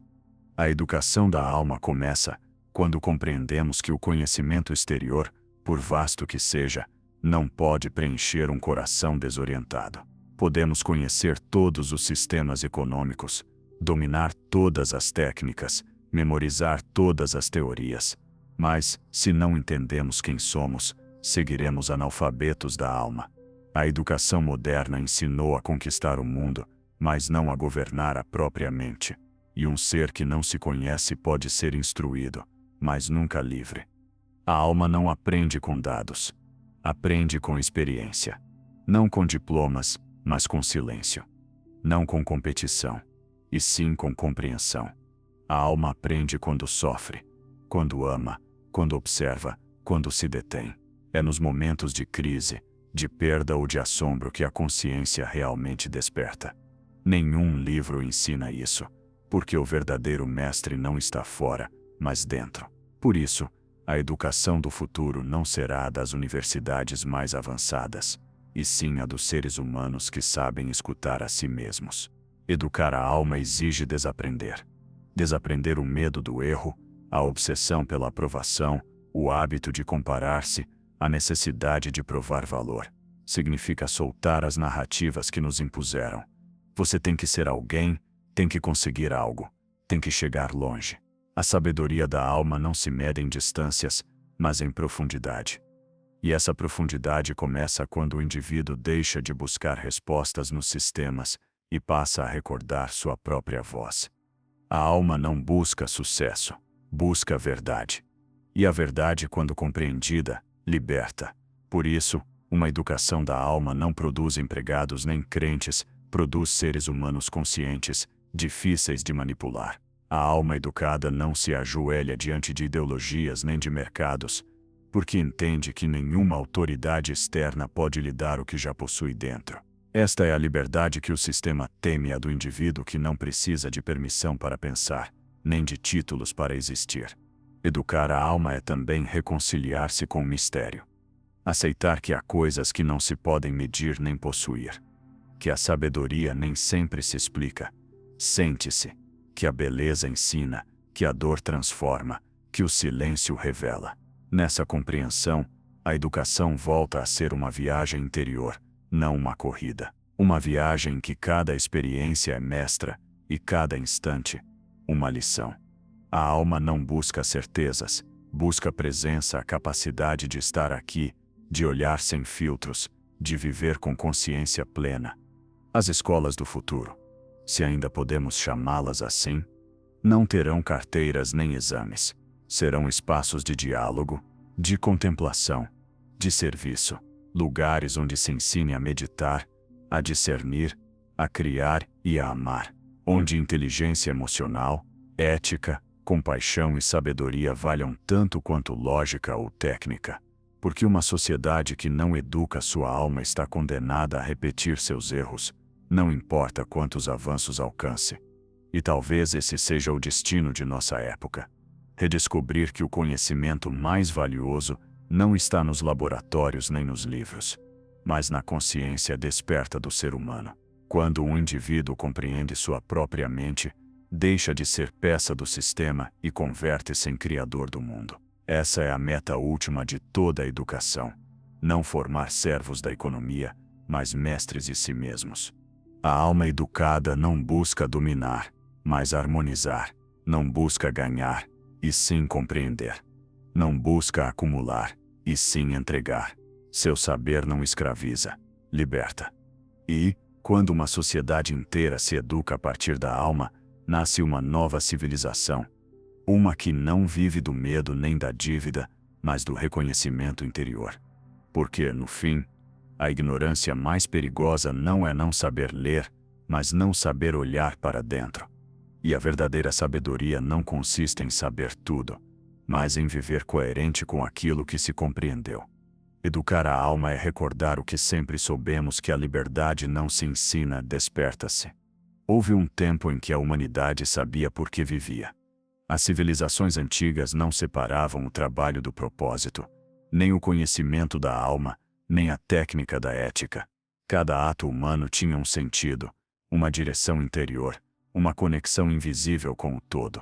Mas o progresso, na obsessão por medir e controlar, foi apagando esse fio. Tornou-nos mais hábeis, porém menos sábios. Mais produtivos, porém menos humanos. Na corrida para conquistar o mundo, o homem moderno esqueceu o motivo pelo qual queria fazê-lo. Assim nasceu a civilização do vazio, uma sociedade que tem de tudo, exceto o significado. O século XXI é a era da abundância sem propósito. Temos mais informação do que nunca, mas menos sabedoria, mais liberdade aparente, mas menos sentido interior. O ser humano contemporâneo corre sem saber para onde, trabalha sem saber para quê, estuda sem saber por quê. A perda de sentido não é acidente. É o sintoma final de uma civilização que confundiu o meio com o fim. A educação, ao transformar-se em instrumento do mercado, contribuiu para esse extravio. Ensinou-nos a ser alguém, mas não a entender quem somos, a ter sucesso, mas não a definir o que significa plenitude. E quando uma sociedade deixa de fazer perguntas essenciais, passa a viver de respostas alheias. A ausência de sentido não gera apenas apatia, gera obediência. Um povo que não sabe por que vive aceita qualquer razão imposta. A história demonstra, quando a alma coletiva se esvazia, o poder se enche. Por isso, o retorno do sentido não é nostalgia romântica, mas necessidade política, moral e espiritual. Significa reconstruir o mapa interior que permite distinguir o valioso do útil, o verdadeiro do rentável, o humano do programado. Recuperar o sentido não implica voltar ao passado, mas recordar o que o progresso esqueceu. Significa olhar o mundo com ética renovada, onde o conhecimento esteja a serviço da vida, e não o contrário. Onde a educação volte a ensinar a arte de viver, não apenas a arte de ganhar. Onde o trabalho seja medido por seu propósito, não por sua rentabilidade. Onde a riqueza seja entendida como capacidade de contribuir, não de possuir. O sentido é a bússola que orienta toda a cultura. Quando essa bússola se perde, a civilização se extravia em sua própria abundância. O filósofo Viktor Frankl, sobrevivente dos campos de concentração, dizia que o homem pode suportar qualquer como, se tiver um porquê. Essa frase nunca foi tão atual. Vivemos cercados de comos como ganhar dinheiro, como conseguir seguidores, como ser mais produtivo, como ser mais eficiente, mas quase ninguém pergunta por quê. O retorno do sentido começa com essa pergunta. É o instante em que o indivíduo, cansado de sobreviver, ousa buscar uma razão para viver. Não uma razão imposta, mas escolhida. Nesta nova era, o sentido já não se encontra nos sistemas, mas nos vínculos, na família, na amizade, na comunidade, na criação compartilhada. O ser humano começa a compreender que a felicidade não está na acumulação, mas na conexão com o real, em voltar a sentir a vida não como propriedade, e sim como pertença. Porque o sentido não se compra nem se ensina, experimenta-se. Surge quando fazemos algo que ressoa com nossa essência, quando servimos a algo maior que o ego, quando a alma se alinha ao que o mundo precisa. E, no entanto, esse retorno do sentido não é fácil. Exige romper com tudo que o sistema nos ensinou a valorizar. Exige olhar o sucesso com desconfiança e o fracasso com respeito. Exige silenciar o ruído do mundo para ouvir a voz interior que por anos foi calada. O sentido não se revela na pressa, mas no silêncio. Não aparece nos manuais, e sim nos abismos. Por isso, só os valentes o buscam, porque quem encontra seu propósito já não pode ser manipulado. Um indivíduo com sentido é incorruptível. Não trabalha por medo nem por aprovação, mas por coerência. Assim começa a reconstrução da alma coletiva. Quando milhares de pessoas de lugares distintos passam a agir movidas pelo porquê e não pelo para quê. Quando uma geração inteira decide que a vida não será uma dívida, mas uma obra. Quando a educação deixa de ensinar a competir e passa a ensinar a compreender. Quando o progresso se redefine, não como expansão material, mas como aprofundamento espiritual. O retorno do sentido é, na verdade, o renascimento do espírito humano. Porque, no fundo, a humanidade nunca perdeu sua sabedoria, apenas a esqueceu sob montanhas de dados, títulos e promessas vazias. E agora, entre os escombros do velho sistema, começa a ouvir novamente a voz de sua consciência. Uma voz que diz que não viemos ao mundo para obedecer, mas para compreender. Não para ter, mas para ser. Não para competir, mas para criar juntos. Quando essa compreensão cria raízes, a vida recupera sua direção, a educação, seu sentido, o conhecimento, sua alma, e o ser humano, seu centro. Então entendemos que o progresso não era avançar mais rápido, e sim recordar para onde íamos. Porque o verdadeiro futuro não se constrói para a frente, constrói-se para dentro. Nem todas as revoluções se anunciam com fogo ou gritos. Algumas nascem em silêncio, nas dobras da alma, nos instantes em que um ser humano compreende que já não pode seguir vivendo do mesmo modo. Essa pequena centelha, invisível no início, propaga-se sem líderes ou slogans, como uma corrente subterrânea que atravessa corações, salas de aula, ruas e consciências. É a revolução silenciosa. Um movimento que não busca tomar o poder, mas desativá-lo por dentro, substituindo obediência por compreensão, culpa por consciência e medo por sentido. Durante séculos, os sistemas de dominação sobreviveram porque os indivíduos lutavam para mudar o mundo sem mudar a si mesmos. Queriam uma economia mais justa, mas continuavam obedecendo à lógica do consumo. Queriam liberdade, mas temiam pensar por si. Queriam paz, mas cultivavam ressentimento.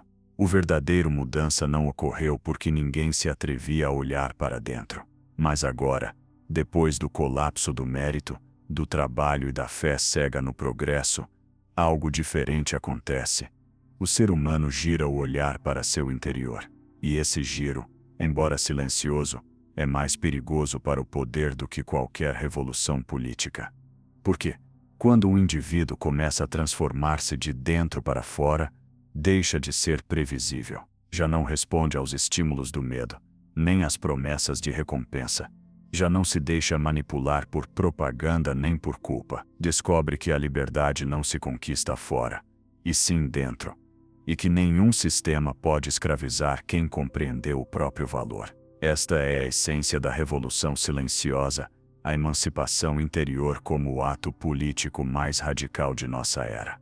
Milhares de pessoas no mundo inteiro estão abandonando as narrativas impostas, renunciam a empregos que destroem seu espírito, a ideologias que as dividem, a estilos de vida que as esvaziam. Decidem viver com menos, mas com propósito, falar menos, mas com verdade, produzir menos, mas criar mais. Não buscam destruir o sistema, simplesmente deixam de alimentá-lo. E isso, para uma ordem baseada na obediência e na dívida, é devastador. Essa revolução não precisa de bandeiras, porque não luta por territórios, e sim por consciência. Não tem exércitos, porque seu campo de batalha é a mente.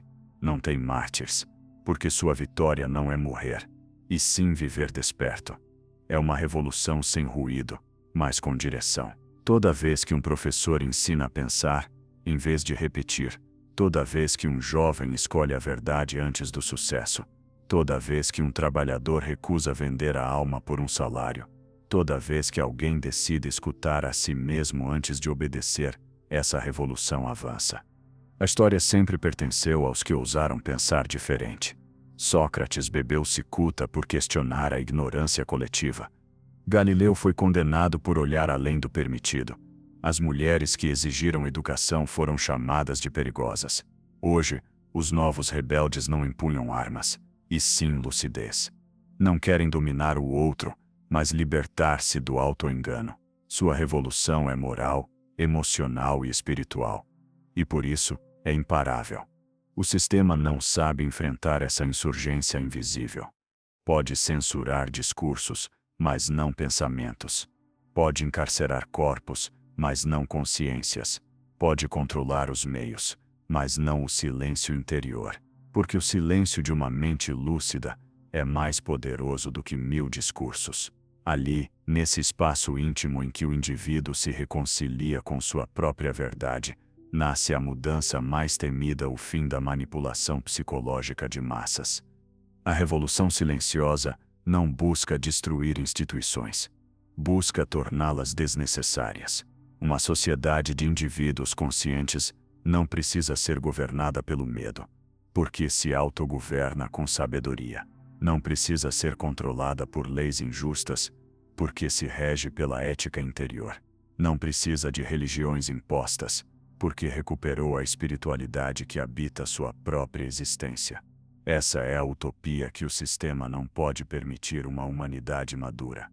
Mas a cada dia, ela se multiplica.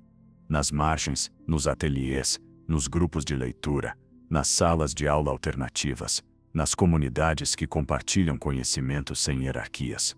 Ali germina uma nova forma de civilização, baseada não na competição, mas na cooperação. Não na dívida, mas no propósito. Não no medo, mas na verdade. Uma revolução sem violência, mas com profundidade. Porque toda estrutura sustentada na inconsciência colapsa diante da clareza. Essa mudança não se impõe, contagia. Não pelo barulho, mas pelo exemplo. Não pelo discurso, mas pela coerência. Uma única pessoa que vive com sentido ilumina centenas que ainda vivem adormecidas. Uma comunidade lúcida pode transformar uma cidade inteira. E quando o pensamento se expande como um fogo interior que já não pode ser apagado, os impérios mais poderosos desabam sem necessidade de guerra. A revolução silenciosa está acontecendo agora. Em cada decisão consciente, em cada mente que se liberta, em cada alma que recorda quem é. Não precisa de reconhecimento, porque sua vitória é invisível. Recuperar a dignidade de ser humano num mundo que a havia hipotecado. Quando a mudança interior se torna coletiva, deixa de ser introspecção e converte-se em história. É o ponto exato em que a consciência individual e a transformação social se fundem. E esse momento já começou. Não haverá manchetes, não haverá líderes, não haverá hinos. Apenas uma humanidade que enfim deixou de obedecer ao ruído e começou a escutar a própria voz. Toda geração herda algo, uma forma de olhar o mundo, uma maneira de entender o valor, uma estrutura invisível de crenças. Durante séculos, a humanidade herdou a obediência. Aprendemos a respeitar hierarquias, a temer o erro, a calar diante da autoridade. Ensinaram-nos que o dever era mais importante do que o desejo, que moral era sinônimo de sacrifício, que a liberdade era privilégio, não direito. Mas algo mudou. A revolução silenciosa das consciências começou a alterar essa herança ancestral, e em seu lugar nasce outra, a herança dos livres, uma transmissão espiritual que não se impõe por sangue nem por lei, mas por lucidez. Essa nova geração, que já não crê nos discursos do mérito, nem na religião do esforço vazio, constrói sua identidade a partir de um lugar radicalmente distinto da consciência, não da culpa. Não busca redenção, busca compreensão. Não aspira a pertencer, mas a ser autêntica. Não obedece por medo, escolhe por coerência. São jovens que cresceram entre ruínas ideológicas e ainda assim aprendem a semear clareza. Não acreditam nos mitos do sucesso, nem nas dívidas disfarçadas de oportunidades. Compreenderam que o verdadeiro poder não consiste em ascender, e sim em não deixar-se domesticar. Essa herança de liberdade não se transmite com palavras, mas com presença. Os filhos desta nova era não precisam de sermões, precisam de exemplos, pais que preferem a verdade ao prestígio, mestres que ensinam a duvidar em vez de repetir, comunidades que celebram a consciência mais do que a produtividade. Em silêncio, milhares de educadores, artistas e pensadores semeiam uma semente que o sistema não pode erradicar, a certeza de que a liberdade interior é o maior legado que se pode deixar. As gerações do passado ensinavam a sobreviver. As do presente aprendem a viver com sentido. Antes, ensinava-se a competir. Agora, aprendemos a colaborar. Antes, pedia-se obediência. Agora, compreendemos que obedecer sem consciência é uma forma de morte. Essa nova educação, informal, invisível, porém poderosa, está reescrevendo os códigos culturais da humanidade. E embora não se ensine em escolas nem se meça com notas, seu efeito é profundo, está formando seres humanos que já não querem dominar o mundo, e sim compreendê-lo. A mudança se nota nos pequenos gestos. no jovem que renuncia a um trabalho tóxico para dedicar-se ao que ama, na mulher que decide curar sua história em vez de repeti-la, no professor que ensina filosofia em um bairro popular para libertar mentes e não para ganhar méritos acadêmicos, na família que escolhe viver com menos para ter tempo de olhar o céu, no ativista que planta árvores em vez de discursos. Cada um deles representa a nova linguagem da liberdade, agir em coerência com o que se compreende. Essa herança também redefine o sucesso. No velho mundo, triunfar era acumular. No novo, triunfar é compreender. Antes se admirava o poderoso, agora, o consciente. Antes se glorificava a velocidade, agora, a profundidade. O valor já não se mede por títulos nem por dinheiro, mas pela capacidade de viver sem trair a alma. A educação do futuro, que esta geração está gestando sem permissão, não ensinará como ser útil, e sim como ser verdadeiro. Não buscará formar cidadãos obedientes, mas almas lúcidas que compreendam seu papel no tecido do mundo. E o mais revolucionário dessa herança é que ela não busca impor-se. Não precisa de instituições nem de doutrinas. Transmite-se de olhar em olhar, de exemplo em exemplo, de consciência em consciência. É uma herança livre, porque apenas a recebe quem está disposto a olhar para dentro. Quem não teme o silêncio, nem a solidão, nem a verdade. Quem entende que liberdade não é fazer o que quer, mas não precisar mentir para viver. Nessa transição, o mundo velho luta para manter-se de pé. Os defensores do sistema falam de produtividade, de ordem, de progresso, sem perceber que seu discurso já não tem ouvintes. Porque uma alma desperta não se deixa seduzir por estatísticas. Os jovens livres escutam, mas não creem, observam, mas não se ajoelham. Compreenderam que o poder não cai lutando contra ele, e sim desconectando-se de sua energia. O que se herda hoje não é um modelo, e sim uma consciência.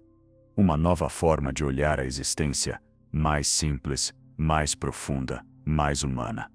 Uma forma de entender que a verdadeira educação não consiste em preparar as crianças para o mundo, mas em preparar o mundo para as crianças que chegam. Elas não precisarão repetir nossa história, porque escreverão a sua a partir da liberdade interior. E assim, enquanto os templos do velho conhecimento desmoronam, algo luminoso cresce no horizonte, uma geração que já não carrega a dívida do passado, que não precisa de permissão para pensar, que não busca líderes nem ídolos. Uma geração que encarna a certeza de que a consciência é o único patrimônio que não se desvaloriza. Esta é a herança dos livres. Uma educação que não forma súditos, mas seres despertos. Uma história que não repete ciclos, mas os compreende. Uma humanidade que, após séculos de obediência, começa a recordar seu próprio poder. E talvez, quando o pó do velho mundo se dissipar, serão eles, os filhos do silêncio, os herdeiros da lucidez, quem escreverão a primeira página de uma nova civilização. Uma em que o conhecimento volte a ser sagrado, a alma volte a ser escutada e a liberdade deixe de ser promessa para converter-se, enfim, em forma natural de existir. Toda civilização atravessa um ponto de ruptura, um momento em que as estruturas que pareciam eternas desmoronam, não por falta de poder, mas por falta de sentido. A nossa está nesse limiar. Os templos do progresso se esvaziam, os dogmas do sucesso se desintegram, e entre as ruínas do velho sistema educativo, econômico e moral, surge algo que não pertence a nenhum governo nem a nenhuma ideologia: o renascer do humano. Não é um evento, é um processo silencioso e profundo, que avança como um batimento que volta a sentir-se após um longo entorpecimento coletivo. Durante séculos, o ser humano definiu-se por sua utilidade, quanto produzia, quanto sabia, quanto valia no mercado. Mas essa identidade, sustentada na comparação e no medo, ruiu junto com a fé no mérito e o mito da ascensão. Agora, em meio à crise, ergue-se uma nova consciência. O homem moderno, exausto de sobreviver na corrida do desempenho, começa a redescobrir o que havia esquecido, que seu valor não provém do que faz, mas do que é. O renascer do humano começa quando a mente deixa de buscar fora o que só pode encontrar dentro. É um retorno à alma, ao silêncio, ao olhar límpido. É o instante em que compreendemos que toda esta civilização, suas dívidas, seus títulos, suas hierarquias, foi uma tentativa de preencher um vazio que não era material, mas espiritual, e que nenhuma economia, por mais sofisticada, pode sustentar uma humanidade desconectada de sua essência. Por isso, esse novo renascer não nasce de revoluções políticas, nem de reformas educacionais, nasce do reconhecimento interior de que somos mais do que engrenagens. Quando a alma coletiva desperta, o mundo muda de eixo. O poder deixa de ter o monopólio da verdade. A educação deixa de ser sistema e torna-se prática espiritual. O trabalho deixa de ser obrigação e transforma-se em criação. O progresso deixa de medir-se em cifras e mede-se em consciência. E então o homem deixa de ser produtor de riqueza para converter-se, outra vez, em portador de sentido. Esse renascimento não busca negar a ciência nem o conhecimento técnico, mas devolver-lhe sua dimensão sagrada, o serviço à vida. O saber volta a ter alma. A razão reconcilia-se com a intuição. A tecnologia deixa de competir com a natureza e começa a aprender com ela. A educação deixa de formar especialistas e passa a formar sábios, pessoas capazes de pensar com a mente e sentir com o coração. Os sinais desse renascer se manifestam em todos os lugares onde a alma humana se recusa a ser mercadoria. No professor que ensina sem esperar reconhecimento, no artista que cria sem buscar fama, na comunidade que compartilha alimento em meio ao egoísmo, no jovem que escolhe a verdade, mesmo que lhe custe o sucesso. Cada um deles é um farol na escuridão, testemunho de que o humano não morreu, apenas dormia. O renascer do humano implica também reconciliar-nos com a fragilidade. Durante séculos, educaram-nos para ocultar a vulnerabilidade, como se sentir fosse defeito. Mas, neste novo tempo, o homem já não teme chorar. A mulher já não precisa pedir licença para ser forte.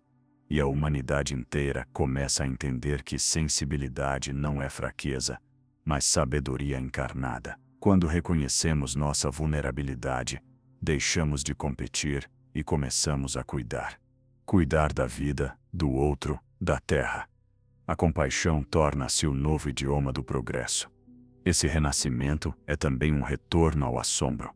A educação, ao perder a alma, havia convertido o mundo em manual, tudo explicado, medido, classificado. Mas a alma humana precisa de mistério. Precisa de arte, de silêncio, da pergunta sem resposta. O renascer do humano devolve ao conhecimento sua dimensão poética. Compreender não para controlar, mas para maravilhar-se. O homem volta a olhar o céu não como cientista, mas como criança.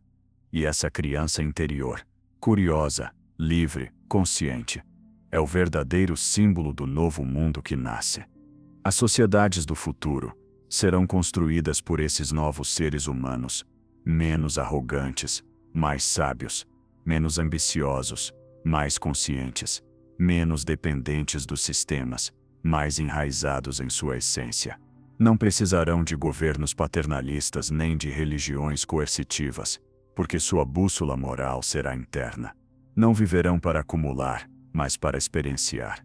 Não competirão por território, e sim por lucidez. A humanidade renascida não buscará dominar a natureza, mas dialogar com ela, reconhecendo-se parte de um mesmo organismo vivo. Esse novo ciclo não será perfeito, nada humano é, mas será mais verdadeiro, porque seu fundamento não será a dívida, e sim a consciência. Não a produtividade, mas a plenitude, não a obediência, mas a coerência. Haverá erros, mas não mentiras. Haverá limites, mas não escravidões. O conhecimento voltará a ser guia, não mercadoria. E a alma, uma vez desperta, converter-se-á na força mais transformadora do planeta. O renascer do humano é o ponto em que história e consciência se reconciliam. O instante em que compreendemos que o futuro não se conquista, se recorda. Que não somos máquinas de progresso, mas portadores de espírito. E que a educação, depois de ter se convertido em dívida, retorna à sua origem mais pura, a arte de despertar. Talvez este seja o começo de uma nova idade de ouro. Não de ouro material, mas de ouro interior, em que a sabedoria substitua o controle e a alma substitua o ego. Uma era em que o ser humano, enfim, aprenda o que nenhum sistema pôde ensinar: que não há liberdade maior do que ser plenamente humano. A viagem chega ao fim, mas este fim não é encerramento, é começo. Atravessamos as ruínas do sistema educativo moderno, o espelho do mérito, a tirania do trabalho, a dívida disfarçada de oportunidade e a culpa vestida de virtude. Descemos ao fundo da história para encarar aquilo que o sistema ocultou, que a educação não nasceu para domesticar, e sim para despertar. Durante séculos, ensinaram-nos que o conhecimento devia servir à economia, que o esforço devia medir-se em resultados, que o valor humano se demonstrava com diplomas, títulos ou salários. Mas agora, quando o ruído do velho mundo se apaga, emerge uma certeza que brilha entre as sombras: educar não é formar empregados, é libertar consciências. Educar não é preparar para o mercado, é preparar para a vida. Não é ensinar a obedecer, é ensinar a compreender. Não é impor respostas, é provocar perguntas. Porque quem pergunta está vivo, e quem está vivo já é livre. O sistema educativo do passado foi uma arquitetura do medo. Medo do erro, medo do fracasso, medo de não ser alguém. Mas a nova educação, a que nasce entre as fendas do velho ordenamento, está construindo outra coisa, uma pedagogia do despertar. Uma educação em que o mestre não é autoridade, mas acompanhante. Em que a sala não é espaço de obediência, mas de descoberta. Em que aprender não significa repetir, mas recordar o que sempre esteve dentro de nós. Porque o conhecimento mais profundo não se adquire, se recorda. Está na memória ancestral da alma humana. Está no silêncio que nos conecta ao mistério, na intuição que precede a lógica, na empatia que precede a lei. A educação do futuro não virá de manuais nem de programas, mas de seres humanos que aprendam a olhar a vida com consciência e reverência. E, quando isso ocorrer, a alma coletiva voltará a respirar. Haverá quem diga que tudo isto é utopia. Mas as utopias não são fantasias, são bússolas, são mapas invisíveis que nos lembram para onde ir quando tudo parece perdido. A humanidade sempre avançou graças aos que sonharam com o que ainda não existia. Sócrates sonhou com o pensamento livre, Rousseau com a educação natural, Freire com a consciência crítica.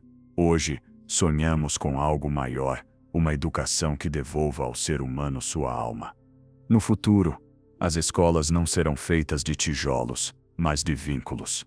O conhecimento circulará como o ar, livre, vital, invisível. Mestre e aluno serão uma mesma busca. E o aprendizado será um ato de amor. Esse futuro não pertence às elites nem aos governos. Pertence a cada pessoa que se atreve a pensar por si, a cada espírito que escolhe a lucidez em lugar do medo, a cada alma que compreende que o conhecimento não tem dono. Porque a alma que se educa não precisa de salvadores nem de sistemas, basta-se a si mesma. E talvez esse seja o sentido último desta viagem: descobrir que a educação não devia salvar-nos do erro, mas guiar-nos à consciência. Que a dívida não estava nos bancos, e sim no esquecimento do que somos. Que o progresso não está na acumulação, mas na compreensão. E que a verdadeira ascensão não é social, é espiritual. No dia em que compreendermos isso, o mundo mudará sem necessidade de revoluções. Porque a mente livre cria realidades livres. E quando a educação deixa de servir ao poder e passa a servir à alma, a humanidade deixa de obedecer e começa a existir plenamente. O conhecimento, então, voltará a ser o que sempre foi. Uma chama interior, que não se compra nem se vende, que não pertence a templos nem a títulos, mas a todo aquele que se atreve a olhar para dentro de si e dizer: não vim para obedecer, vim para compreender. Nesse dia a educação deixará de ser dívida para converter-se, enfim, naquilo que sempre deveria ter sido: a grande obra da liberdade humana.